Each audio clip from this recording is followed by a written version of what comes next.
कॉलेजनी सागर अमदी थाजा फमिन्नदुना वारी सानरमी थाजना ऐदी नहानगी एसे कंपटीशन दा मपुंग फाना तौरमद्रे नंगिदी फजखिबा नत्रा सागरना अदुम ऐगी ओइनदी अरोइबिदा खुदपुदी थारमे अदुदा ऑल इंडिया गी ओइबनिना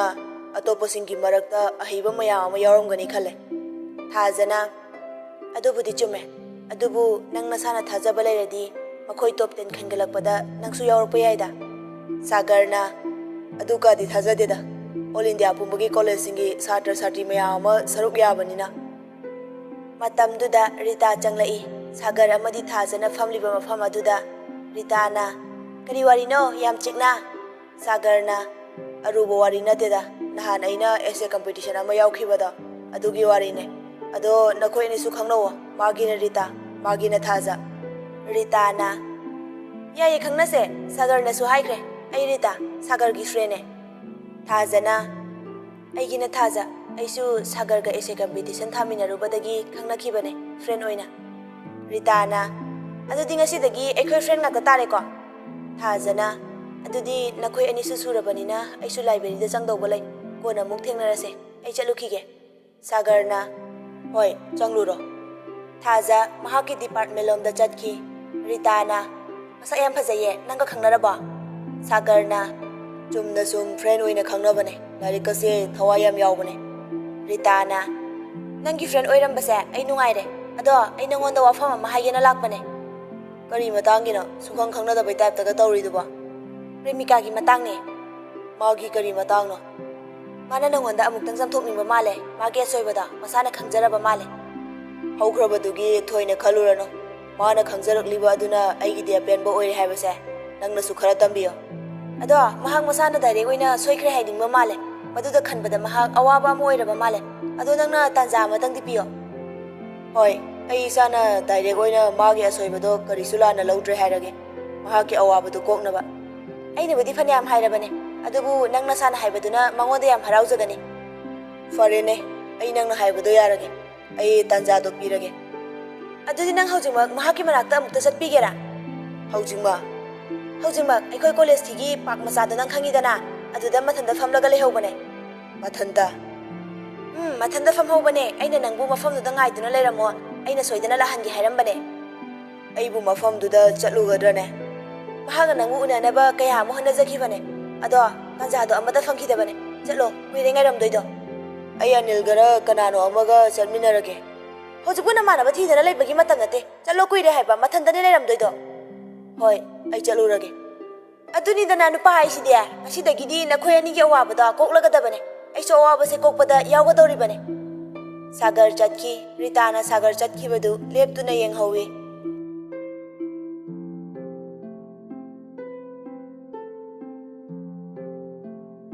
कॉलेज की पार्क मचानी प्रेमिका पार्क मचा अदुदा मथंता फमदुना लैरी प्रेमिका वखल तवी महक लाकद्रने करिगुंबा लाकलगना करी हाइना हौदोकपा नत्रगा करिगुंबदा महक लोइनरिबा नुपि अदुना महकी गर्लफ्रेंड ओइरमलगना कमदौबा असुमना अवावा वखल तौदुना लैरिङैदा बिकी चंगलई बिकीना करीनु पागसिदा नथंदा फमलमिसिना प्रेमिकाना वखल से पोथाफम खंगदबै अचिकपा थीदुना पोथारमबने नंगी प्रॉब्लम दो अइबुसु खंगलुदना बिकी मफम से नंगना खंगलबसु खंगद्रबसु करिसु अकाइबदि लेते अदुबु मसी ऐगी प्राइवेसी खरा ओइबनिना ऐ कनादसु हाइदबने होय ऐसु हंगलरोय अदुबु हंदक नंगना नथंदा तोंगाना तानिंगलिबसे असिदि जुमदबने बिकी नंगसे ऐगी मरुमने ऐगी अवा पुमनमक शेयर तौबा याबा मिसक अमने अदुबु नंगी नतेंगनदि ngamloi हाइबा खंगबदगी ऐ नंगोंदा हाइदबने होय अदुबुदि चुमलमगनी ऐ मफमसिदा मिसक अमा ngairibane mahak laklaba matamda nang wafamse soidana khangani tawbadabu mahak lakpa matamda nangna mafamsida aibu ithanda thambiramo aina ngairiba misak aduga aru wari ama lay hoy ai nangi apamado madumak tawgani tasengna nang yang wana sure aina cold drink lerakpane masi thakjilo aduga pothaba yabre yengo matam aduda sagarna park aduda lakpa matamdadi laptakna ubada premika ga biki faminaraga cold drink thakminaduna wari saribadu urami Matau aduda Sagar mafam aduda ngaihak lona yenglamlaga chatkirami. Premikadi Sagar lai haibasi mahaki tunglomda Sagar na lakpa maramna ukiramde. Asumna Sagar Premikagi manak changlamdana chatkirami. Somdana Premika mobile da pung yengi. Vicky na matam ga haina khidro asu khuina ngara sibo laktu sibo. Premika na lakadauba mandre hoji fawba laktaba sinadi. Adudi chanaba torosira. Ai ngaihaktangdi yengkhige. Farene aisu chalage. Ado thengjilaladi phone toro ai thilasu thinbiramge. Yanida aigi sugari yauri. Fare ai chalage go adudi. Hoi. Asumna Vicky chatki adubu Premikadi mathanta famduna lehauri pak macha aduda. Asumna numit adu haukhre.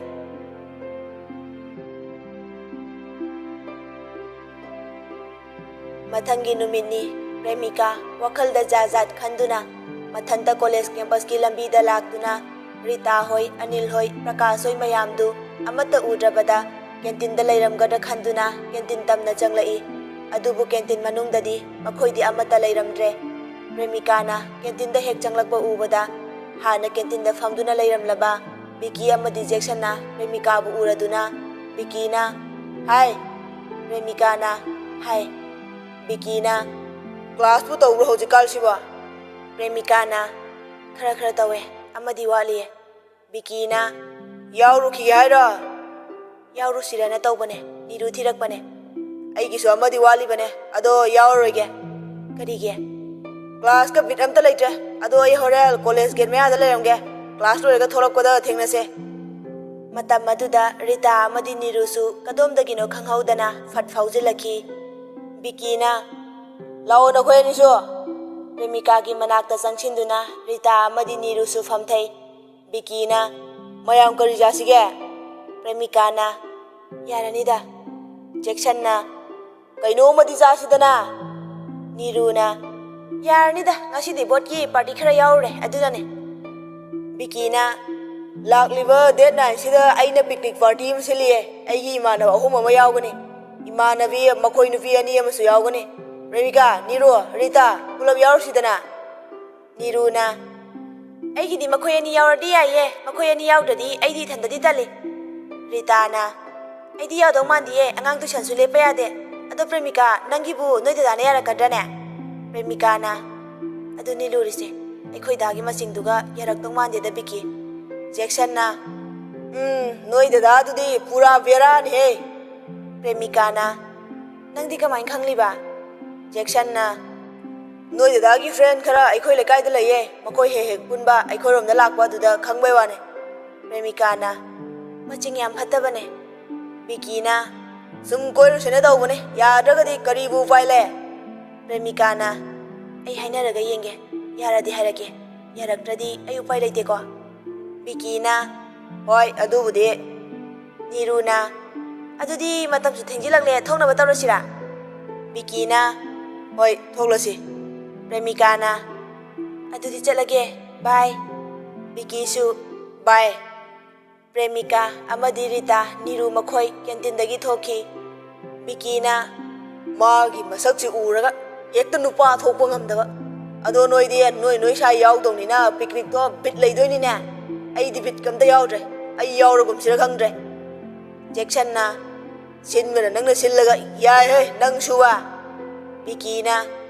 paisa gari achangma loina puthokpa adu baidi yawroi Jackson na awamani za khraba sinni Premika Rita amadi Niru canteen dagi thoraktuna makhoi ahum wari sana sana college gate lomda thoglai Rita na asiguma nupa singsiga nang yam loinagano Premika na aigi best friend ne nanga loina da tawrine yam chambane yam phabane loina raga tinaraga yam nungai bane nangna class yawrini adu tawrini ada tawrine na ladiki da tawlai ringai da aikhoi gi marakta su kaya punde do Rita na aidi kya fomi mandibu magi mongse nangonda chance ama yenglak malida magi mityek siya diba Premika na nangna khanjin manbasina pharese chanaba tawrase Rita na Premika nang gari yarakwa natra Premika na yaurae Rita na aiga Nirugadi line da lakbane aikhoi ni thongmina khrage Premika na yaradro ꯅꯤꯔꯨꯅ ꯌꯥꯅꯤꯌꯦ ꯅꯪ ꯑꯗꯨꯝ ꯍꯜꯂꯝꯃꯣ ꯄ꯭ꯔꯦꯃꯤꯀꯥꯅ ꯍꯣꯏ ꯑꯗꯨꯗꯤ ꯑꯩ ꯍꯜꯂꯝꯃꯒꯦꯀꯣ ꯅꯤꯔꯨꯅ ꯍꯣꯏ ꯄ꯭ꯔꯦꯃꯤꯀꯥ ꯒꯥꯔꯤ ꯊꯝꯐꯝꯗ ꯆꯪꯗꯨꯅ ꯃꯍꯥꯛꯀꯤ ꯒꯥꯔꯤꯗꯨ ꯊꯧꯗꯨꯅ ꯊꯣꯛꯈꯤ ꯅꯤꯔꯨ ꯑꯃꯗꯤ ꯔꯤꯇꯥ ꯋꯥꯔꯤ ꯁꯥꯟꯅꯗꯨꯅ ꯀꯣꯂꯦꯖꯇꯒꯤ ꯊꯣꯛꯂꯛꯏ ꯔꯤꯇꯥꯅ ꯄ꯭ꯔꯦꯃꯤꯀꯥꯁꯦ ꯕꯤꯀꯤꯒ ꯃꯔꯤ ꯂꯩꯅꯕ꯭ꯔꯥ ꯅꯤꯔꯨꯅ ꯃꯔꯤ ꯂꯩꯅꯕꯗꯤ ꯅꯠꯇꯦ ꯑꯗꯨꯕꯨ ꯑꯩꯁꯨ ꯆꯤꯡꯅꯕ ꯈꯔꯗꯤ ꯐꯥꯎꯋꯦ ꯕꯤꯀꯤꯒꯤ ꯃꯑꯣꯡ ꯃꯇꯧꯁꯦ ꯃꯥꯅ ꯄ꯭ꯔꯦꯃꯤꯀꯥꯕꯨ ꯄꯥꯝꯖꯕꯒꯨꯝꯕ ꯑꯃ ꯔꯤꯇꯥꯅ ꯕꯤꯀꯤꯁꯤꯕꯨ ꯀꯝꯗꯧꯒꯦ ꯃꯤ ꯐꯕ꯭ꯔꯥ ꯅꯤꯔꯨꯅ ꯁꯨꯝ ꯂꯣꯏꯅꯕꯒꯤ ꯋꯥꯅꯤꯗ ꯁꯦꯡꯅꯗꯤ ꯈꯪꯗꯦ ꯑꯗꯨꯕꯨ ꯃꯥꯒꯤ ꯂꯣꯏꯅꯔꯤꯕ ꯃꯃꯥꯟꯅꯕ ꯃꯌꯥꯝꯁꯤꯒ ꯍꯥꯏꯔꯨꯔꯗꯤ ꯃꯥꯁꯨ ꯍꯧꯖꯤꯛꯀꯥꯟꯒꯤ ꯌꯦꯛꯂꯧꯕ ꯃꯤꯁꯛꯇꯤ ꯃꯥꯜꯂꯦ ꯀꯩꯝ ꯀꯥꯏꯗꯦꯗ ꯃꯈꯣꯏ ꯑꯅꯤ ꯈꯪꯅꯖꯈꯤꯕꯗ ꯔꯤꯇꯥꯅ ꯑꯩꯁꯨ ꯈꯜꯂꯤꯅꯦ ꯅꯤꯔꯨꯅ ꯈꯪꯗ꯭ꯔꯦꯗ ꯕꯤꯀꯤꯅ ꯄ꯭ꯔꯦꯃꯤꯀꯥꯁꯦ ꯅꯨꯡꯁꯤꯕ꯭ꯔꯥ ꯈꯪꯗ꯭ꯔꯦ ꯅꯨꯡꯁꯤꯔꯒꯅ ꯀꯣꯛ ꯍꯦꯛ ꯀꯣꯏꯅꯈ꯭ꯔꯁꯨ ꯐꯗꯧꯕ ꯏꯆꯤꯡ ꯆꯤꯡꯅꯔꯒ ꯂꯩꯔꯦ ꯔꯤꯇꯥꯅ ꯌꯥꯝ ꯀ꯭ꯂꯣꯁ ꯑꯣꯏꯅꯗꯤ ꯂꯣꯏꯅꯩ ꯀꯃꯥꯏꯅ ꯇꯧꯔꯤꯅꯣ ꯈꯪꯗ꯭ꯔꯦ ꯃꯈꯣꯏ ꯑꯅꯤꯒꯤ ꯃꯔꯤꯁꯦ ꯅꯤꯔꯨꯅ ꯑꯃꯨꯛꯁꯨ ꯐ꯭ꯔꯦꯟ ꯑꯣꯏꯅ ꯆꯝꯅ ꯂꯣꯏꯅꯕ ꯃꯥꯜꯂꯤ ꯑꯃꯨꯛꯁꯨ ꯌꯥꯝ ꯅꯛꯁꯤꯟꯅꯕ ꯃꯥꯜꯂꯤ ꯑꯩꯁꯨ ꯃꯪꯒ ꯆꯞ ꯃꯥꯟꯅꯩ ꯒ꯭ꯌꯥꯟ ꯇꯥꯗꯦ ꯔꯤꯇꯥꯅ ꯅꯪꯕꯨ ꯀꯔꯤ ꯈꯟꯒꯦ ꯃꯈꯣꯏ ꯑꯅꯤꯒꯤꯁꯦ ꯅꯤꯔꯨꯅ ꯑꯩꯗꯤ ꯕꯤꯀꯤꯒꯤ ꯃꯑꯣꯡꯁꯦ ꯌꯥꯝ ꯆꯤꯡꯅꯩ ꯑꯗꯨꯒ ꯃꯍꯥꯛꯀꯤ ꯋꯥꯉꯥꯡ ꯁꯉꯥꯡ ꯃꯑꯣꯡ ꯃꯇꯧꯗ ꯃꯑꯣꯡ ꯑꯃ ꯏꯇꯧ ꯇꯧꯋꯦ ꯔꯤꯇꯥꯅ ꯑꯩꯅ ꯆꯤꯡꯅꯔꯤꯕꯁꯦ ꯅꯪꯁꯨ ꯆꯤꯡꯅꯕꯣꯏꯔꯦ ꯅꯤꯔꯨꯅ ꯃꯁꯥ ꯃꯁꯥꯅꯕꯨ ꯌꯥꯅꯔꯗꯤ ꯀꯩꯝ ꯀꯥꯏꯗꯦ ꯐ꯭ꯔꯦꯟ ꯑꯣꯏꯅ ꯃꯒꯨꯟ ꯈꯪꯅꯔꯕ ꯃꯇꯨꯡꯗ ꯈꯪꯅꯈꯤꯕꯗꯨꯅ ꯍꯦꯟꯅ ꯐꯗꯣꯏꯅꯦ ꯔꯤꯇꯥꯅ ꯁꯣꯝꯗ ꯑꯩꯅ ꯈꯜꯂꯤꯁꯤꯒ ꯅꯤꯔꯨꯅ ꯃꯈꯣꯏ ꯑꯅꯤꯁꯤ ꯅꯨꯡꯁꯤꯅꯍꯜꯂꯁꯦ ꯔꯤꯇꯥꯅ ꯑꯗꯨꯕꯨ ꯌꯥꯒꯗ꯭ꯔꯣ ꯅꯤꯔꯨꯅ ꯑꯩ ꯍꯥꯏꯔꯦꯗꯅ ꯑꯩ ꯇꯧꯒꯦ ꯌꯦꯡꯉꯣ ꯏꯔꯥꯏ ꯂꯥꯏꯗ ꯔꯤꯇꯥꯅ ꯃꯥꯏ ꯆꯣꯞꯁꯁꯅꯤ ꯅꯤꯔꯨꯅ ꯕꯤꯀꯤ ꯅꯠꯇ꯭ꯔꯒ ꯄ꯭ꯔꯦꯃꯤꯀꯥ ꯑꯃꯅꯕꯨ ꯅꯨꯡꯁꯤꯔꯝꯂꯕ ꯑꯩꯅ ꯑꯃꯒꯤ ꯍꯦꯜꯞ ꯇꯧꯕꯗꯤ ꯀꯔꯤꯁꯨ ꯂꯩꯕ ꯊꯕꯛ ꯅꯠꯇꯦꯗ ꯔꯤꯇꯥꯅ ꯅꯨꯡꯁꯤꯔꯗꯤ ꯃꯁꯥ ꯃꯁꯥꯅ ꯃꯥꯏꯅ ꯍꯥꯏꯅꯖꯁꯅꯤꯀꯣ ꯑꯩꯗꯤ ꯌꯥꯎꯕꯤꯔꯨꯔꯅꯨꯗ ꯂꯩꯔꯦ ꯅꯤꯔꯨꯅ ꯑꯗꯨꯕꯨꯗꯤ ꯄ꯭ꯔꯦꯃꯤꯀꯥꯅ ꯅꯨꯡꯁꯤꯕ ꯑꯣꯏꯔꯝꯂꯗꯤ ꯃꯇꯦꯡ ꯄꯥꯡꯕꯤꯒꯦ ꯇꯧꯕꯅꯤꯗ ꯅꯨꯄꯤ ꯑꯣꯏꯕꯤꯅꯤꯅ ꯐꯣꯡꯗꯣꯛꯄ ꯉꯝꯗꯗꯅ ꯂꯩꯔꯝꯂꯗꯤ ꯔꯤꯇꯥꯅ ꯕꯤꯀꯤꯅ ꯅꯨꯡꯁꯤꯕ ꯑꯣꯏꯔꯝꯂꯒꯅ ꯃꯥꯅ ꯅꯨꯄꯥꯅꯤ ꯃꯥꯅ ꯍꯥꯏꯖꯁꯅꯤ ꯅꯤꯔꯨꯅ ꯍꯣꯏ ꯑꯗꯨꯕꯨꯗꯤ ꯆꯨꯝꯃꯦ ꯑꯁꯨꯝꯅ ꯋꯥꯔꯤ ꯁꯥꯟꯅꯗꯨꯅ ꯀꯣꯂꯦꯖꯇꯒꯤ ꯊꯣꯔꯛꯈꯤ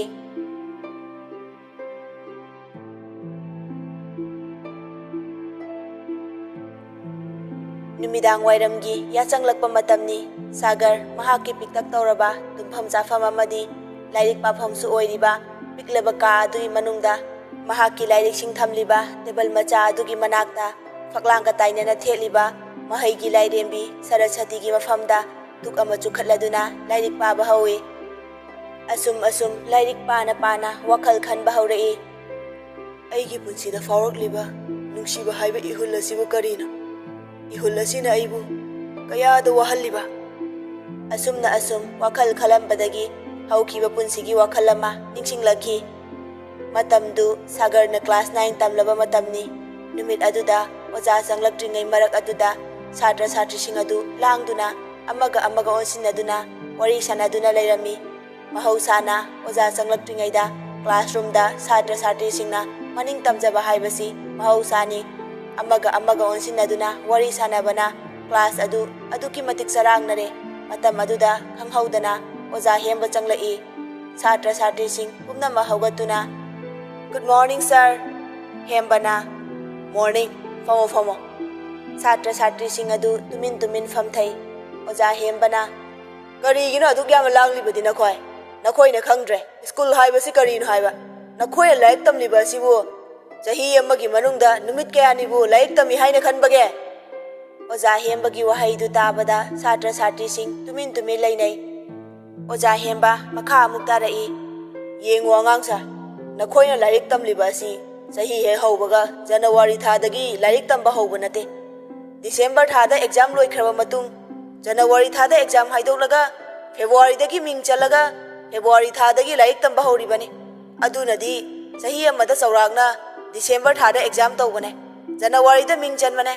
ꯁꯦꯛꯁꯟ ꯍꯧꯗ꯭ꯔꯤꯉꯩꯗ ꯆꯥꯎꯔꯥꯛꯅ ꯅꯨꯃꯤꯠ 95ꯅꯤꯔꯣꯝꯗꯤ ꯆꯍꯤ ꯑꯃꯒꯤ ꯃꯅꯨꯡꯗ ꯂꯥꯏꯔꯤꯛ ꯇꯝꯈꯤꯗ꯭ꯔꯕꯅꯤ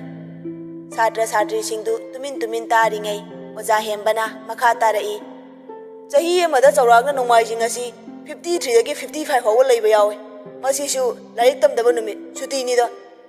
ꯑꯇꯩ ꯅꯈꯣꯏꯅ ꯈꯪꯕ ꯁꯨꯇꯤ ꯈꯔꯁꯨ ꯍꯥꯏꯌꯨꯅꯦ ꯑꯩ ꯇꯥꯒꯦꯗꯅ ꯁꯥꯇ꯭ꯔꯤ ꯑꯃꯅ ꯑꯣꯖꯥ ꯒꯥꯡꯉꯥꯏ ꯃꯩꯇꯩ ꯆꯩꯔꯥꯎꯕ ꯒꯧꯔ ꯆꯩꯔꯥꯎꯕ ꯂꯨꯏꯉꯥꯏ ꯌꯥꯎꯁꯪ ꯅꯨꯃꯤꯠ 5ꯅꯤ ꯁꯨꯇꯤ ꯑꯣꯏꯌꯦ ꯑꯣꯖꯥ ꯍꯦꯝꯕꯅ ꯑꯗꯨꯅ ꯂꯣꯏꯔꯕ꯭ꯔꯥꯅꯦ ꯁꯥꯇ꯭ꯔ ꯑꯃꯅ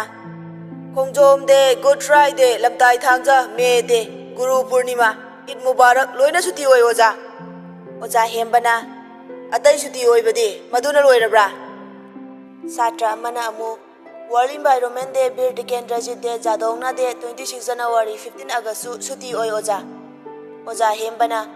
सागर नंगना खंग खरसु हायुदना सागरना कृष्ण जन्म राधा जन्म ब्राह्मण जन्म शिवरात्रि विश्वकर्मा पूजा मेरा हौ चोंगबा कांग चिंगबा कांगलेन दुर्गा पूजा गांधी जयंती दिवाली निंगोन चाकौबा गोवर्धन पूजा क्रिसमस गुड फेस्टिवल इराबोदे सुटी ओय ओजा ओजा हेमबना अदुने अंगांसा अखोई कैलेंडर दा चाही अमगी मनुंगदा फेस्टिवल सिंग अमदी मरोइब नुमिसिंग दा सुटी ओइरिबसी नोंमाइजिंग थारगा पुन्ना 90 डेज कुंबा ओइरे मसीदा नतना इसादा अनाय यरको मतमदा इसाना ओइहंजबा सुटी ओइना नुमित 15 रोम यावगनी इमुंग मनुंगी लोहोंगबा उसो वासोबना मरम मोइरगा सुटी की नुमित असी 10 डेज अमगसु ओइहंजरिबनी मसीदा नतना समर वेकेशन की सुटी हार्वेस्टिंग की सुटी पुमनम असिगी मथक्ता अखोई लेबाग असिगी भन धरना स्ट्राइक तोइना थोकपदगी सुटी ओइबसु कया कयाने अदुना अइना नखोइदा हाइनिंगबदी नुमित 365 सावा चाही अमा असिदा नखोइने स्कूल दा लाइक तंबा लाग्लिबा असि सुमनतंगी नुमित मसिंग ओइना सागना पाथोकपदा नुमित 120 रोम तमक लाइक तमलिबने अदुगा एग्जाम थागदौरिबने असिगुंबा नुमित 100 खक स्कूल कारिबा नखोइना स्कूल दा लाक्लगसु अरेंबता मता मांगहंदुना लांगदुना लैथोकलदी नखोइ करी ओइगनी नुमित 120 असिदी नखोइ नबुंगनिंग चंगना लाइक तौगदबने यामना तांगना फंगबा लिकना फंगजबा मतमनी नखोइने स्कूल दा हाइदिबा नुमित 120 असिसु मांगहनबगी मरमसि करिनो सागर अंगांग ओइरिङै मतमदा ओजा हेमबना हाइखिबा वहाइसिंग अदु निंसिंगलदुना खंजरखि मतम अदुदा छात्र छात्री ओइरिङै अखोइना सुटी नुमित ओइरकपदा अयादा हराउजखिबा अदुबो असुक यामख्रबा सुटी मरक अदुदा अखोइना सुटी पामखिबा मणिपुर गुमना सुटी यामबा लैबा मालेमगी करममा मफमदा लैरमगनी अई मतम मांगहनबा यादे मतम हाय पोसक असिदगी हेना ममल याम पोसक अमा मालेम असिदा लैते असुमना अचेतपा वखल अमगा लोइनना सागर पुंगनिंग हक्चांग लुमना लाइरिक पाजरमी असुमना नुमित अदु हौख्रबा मतुंगनी कॉलेज की लाइब्रेरी नि सागर लाइब्रेरी दा फमदुना लाइरिक पारमी लाइरिक खरा पारबा मतुंगदा अमुक लाइरिक खरा अमुक कोइथि थिरदुना लाइरिक परेंग साना थमलिबा अदुदगी लाइरिक अमा लौथोकदुना लाइरिक अदु अमुक पारमी मतम अदुदा प्रेमिका ममानबी निरुगा लाइब्रेरी रूम दा चंगलखी सागरदी माना येंगलिबा लाइरिक अदुदा अदुम येंगदुना लैरी हन्ना येंगलक्ते सागरना फमलिबा अदुगी हेक मायोकनना नाकल अमदा प्रेमिकासु lyric येंगसिनदुना Larry तांजा अदुदा सागरगी ममानबा Anil Prakash अमदी रामेशु library अदुदा सागर बुथीबा लाखी रामेशती मोबाइल गेम साना साना लाकपदा ममित्तु लंबीदा येंगदबदगी नोंग ताखिबगी इसिंग खरा तुंगदुना लैबा मफम अदुदा संगसिनदुना कुमुरे रामेशना नखोयनिसु लंबी खरा चिंबीबदी यावने प्रकाशना नंगु नमितांग्रा साना खोदरा गेमदा रामेशना असि वखल सिनबु मियांगी सेवा तौनी भोट लेमनी कासु हाइदि ममाना अई फाउगी मतेंग तौनिंगदबसिना वरी साना सानाना लाइब्रेरी यौसिलकी मतम अदुदा लाइब्रेरी दगी छात्री खरा थोरकपा उबदा अनिलना अजय को लेसाबी प्रकाशना हेलो आई बिंग प्रकाश हंदक जीएस ता लेपचबने बोट खरा पिबियो असुमना मोबाइल गेम दा एडिक ओइरबा रामेश बोट तंगाउबा मी उबा यादबा बोट खोमदुना तलैबा प्रकाश अमदी नुपी हेक उबगा फजै को लेसाबी हाइबा वहाई ता हाइदुना लैरबा मखोय अहुमना सागर थीबा ओइना लाइब्रेरी रूम दा चंगलखी सोमदना लाइब्रेरी रूम अदुदा सागरना महाकी लाइरिक अदुदा पुंगनिंग चंगना पारिबा अदु उरगा प्रेमिका तौफम खंगदा तपना हाइरई प्रेमिकाना अयेत भाइदु थोकलगद्रा प्रेमिका की वहाइदु ताबदा सागर तपना येंखलई मसादा करीनो खंगदना कीबोय पाखत पोइसु तौजै करी हायरकदोइनो खनबदा सागरना करी प्रेमिकाना ऐगिसे मतम अदुदा सागर की ममानबा सिंगसु चंगलक्तुना अनिलना ngसाइदि अइना कोइथि थिरुरे अदुगा सिदा नंगदि नथंता हुराली चचटपा अइखो यारदि यारोइना नथंता फमलमनिने सिदा सागरना अमु हौरकलबा रामेशना अइना सिदा लैरमलनि हाइसे अदुम खंगलबनि कयादा वाना थिरुरे अदुगदि सागरना Noina ai thirina kaige. Prakashna Principal nang mai ka da lao heubane nungai ni nang. Sagarna karigino maramdi khangbra. Anilna chalaga hanglurodana dudi Principal su yam sahobane. Sagarna sahowi haiba ayamda chalukhige. Asumna Sagar library dagi thokiduna chatki. Sagar gi matung oirabna Anil, Ramesh amadi Prakash inakhi. Remika na kari amuk tawrajano handang na mo. Remika masada kari oiriga bahaidana khangning ba amadi langtak na bagaloina na Sagar na chatkiba maikai tabu yengduna leihawi. Sagar amadi mahaki mamanabasing principal gi room ta na lai. Sagar na changmin na rusilao. Anil na yam sahobane nathan changnura. Sagar principal gi room da changki. Prakash na Madi lari pai ni kai naga aikoi kana da hairam da naga library da layamine ado principal na kari gi sauri ba Anil na saud bane ai na hajen bane Prakash na ye principal gi room ni Sagar na sir amukta sangjara ke principal na yes coming famo Sagar yam ki na famtha jai masadu jengkhai bagum niglai sir principal na congratulations Sagar Dahag ningsing libera All India gi oina college ki thakta higher education ki matang da essay competition ama pangthokidana aduda college ki oina India gi college khuding mak ki oina college ama gi oina satra hum yawba yabagi ayaba ma pirakhibado Sagarna hoi sir ai ningsing jari MU da online exam oina thakibado principal na chumme madugi hairiba essay competition aduda aina college asigi mai purakpa ngamgadaba satra sing khangatuna satra ahum aina selection tawkhibani thaja arts ki satre ni aduga amana 5 semester gi Angelika mahag nakhoi gi senior ni nakhoi ahum na saruk yakhiba adu makhoi ani di laibak thiba haigadra yawraktre adugu nangdi all India gi oina afawa tara khangatpada nangna 5 subada yawrakle pau sigi damak ai nangbu thagat ki haina kawbani Nangi certificate amadi guest rising adu college asigi address ta laklagani pau adu dabada Sagar mitludagi pirang ihaurai khanghaudaba mikupta Sagar na mapabu ningsingjarakhi somdana Sagar na thorakpadu mamanaba singna ngaiduna leirami asumna Sagar principal gi room dagi thorakhi principal na Sagar bu yengduna leihawi